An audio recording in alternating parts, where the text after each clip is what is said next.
Memoirs of a Yellow Dog by O. Henry. Narrated by Mark Redfield. I don't suppose it will knock any of you people off your perch to listen to a contribution from an animal. Mr. Kipling and a good many others have demonstrated the fact that animals can express themselves in remunerative English, and no magazine goes to press nowadays without an animal story in it, except the old style monthlies that are still running pictures of Brian and the Mount Belay Horror. But you needn't look for any stuck-up literature in my piece, such as Bear-oo the Bear and Snake-oo the Snake and Tamanu the Tiger talk in the Jungle Books. A yellow dog that spent most of his life in a cheap New York flat, sleeping in a corner of an old sateen underskirt, the one she spilled port wine on at the Lady Longshoreman's banquet, mustn't be expected to perform any tricks with the art of speech. I was born a yellow pup. Date, locality, pedigree, and weight unknown. The first thing I can recollect, an old woman had me in a basket at Broadway and 23rd trying to sell me to a fat lady. Old Mother Hubbard was boosting me to beat the band as a genuine Pomeranian Hambletonian Red Irish Cochin China Stoke Pogie Fox Terrier. The fat lady chased a V around among the samples of gross-grained flannelette in her shopping bag till she cornered it and gave up. From that moment, I was a pet, a mama's own wootsy squidlums. Say, gentle listener, did you ever have a 200-pound woman breathing the flavor of Camembert cheese and pure Spain, pick you up and wallop her nose all over you, remarking all the time in an Emma Eames tone of voice, "Ooh, ooh, ooh, oodlum, doodlum, woodlum, toodlum, bitsy, witsy, scoodlums"? From a pedigreed yellow pup, I grew up to be an anonymous yellow cur, looking like a cross between an Angora cat and a box of lemons. But my mistress never tumbled. She thought that the two primeval pups that Noah chased into the ark were but a collateral branch of my ancestors.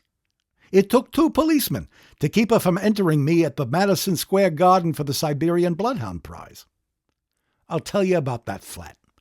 The house was the ordinary thing in New York, paved with Parian marble at the entrance hall and cobblestones above the first floor.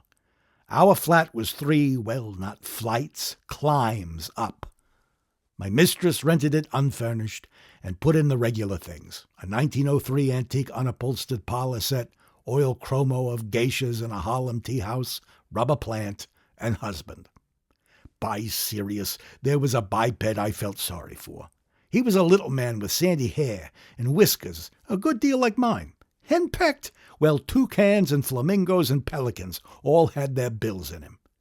He wiped the dishes and listened to my mistress tell him about the cheap, ragged things the lady with the squirrel-skin coat on the second floor hung out on a line to dry. And every evening while she was getting supper, she made him take me out on the end of a string for a walk. If men knew how women pass the time, when they are alone they'd never marry. Laureline Gibby, peanut brittle, a little almond cream on the neck muscles, dishes unwashed, half an hour's talk with the Iceman, reading a package of old letters, a couple of pickles and 2 bottles of malt extract, 1 hour peeking through the hole in the window shading to the flat across the air shaft. That's about all there is to it. 20 minutes before time for him to come home from work, she straightens up the house, fixes her rat so it won't show, and gets out a lot of sewing for a 10-minute bluff. I led a dog's life in that flat. Most all day I lay there in my corner watching that fat woman kill time. I slept sometimes and had pipe dreams about being out chasing cats into basements and growling at old ladies with black mittens, as a dog was intended to do. Then she would pounce upon me with a lot of that driveling poodle palaver and kiss me on the nose. But what could I do? A dog can't chew cloves. I began to feel sorry for hubby, dog my cats if I didn't. We looked so much alike that people noticed it when we went out. So we shook the streets that Morgan's cab drives down and took to climbing the piles of last December's snow on the streets where cheap people live.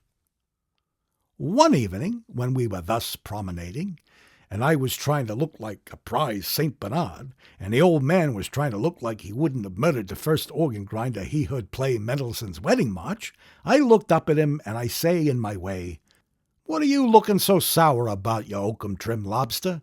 She don't kiss you? You don't have to sit on her lap and listen to talk that would make the book of a musical comedy sound like the maxims of Epictetus. You ought to be thankful you're not a dog.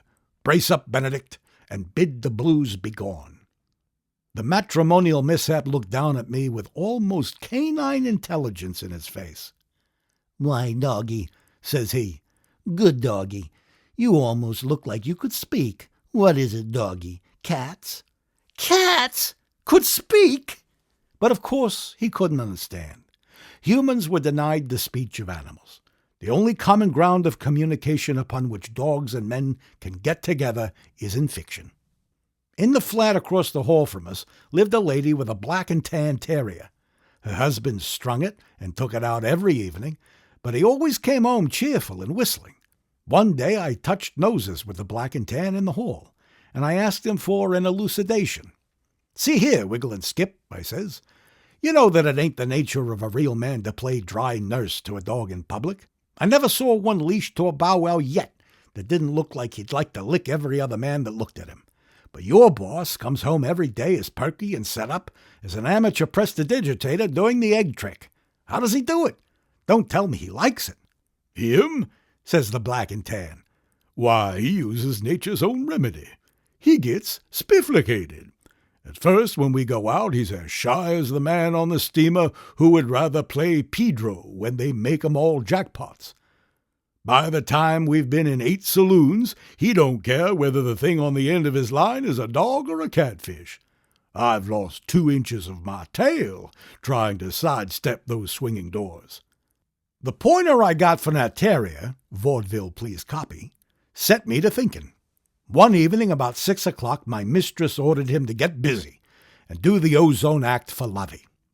I have concealed it until now, but that is what she called me. The black and tan was called Tweetness. I consider that I have the bulge on him as far as you could chase a rabbit. Still, Lovey is something of a nomenclatural tin can on the tail of one's self-respect.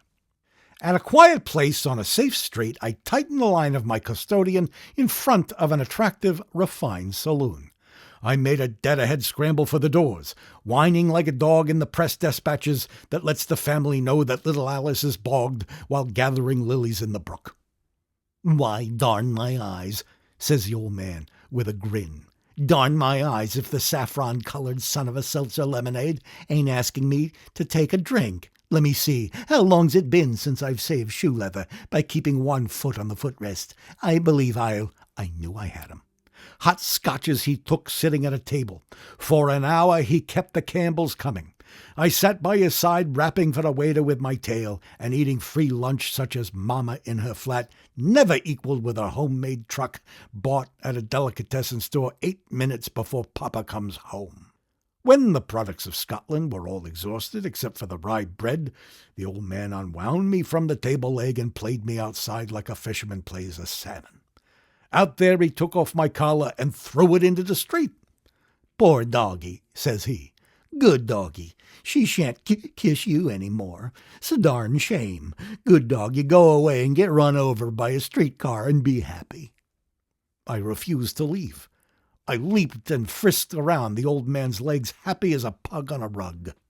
"You old flea-headed woodchuck chaser," I said to him, "you moon-baying, rabbit-pointing, egg-stealing old beagle. Can't you see that I don't want to leave you?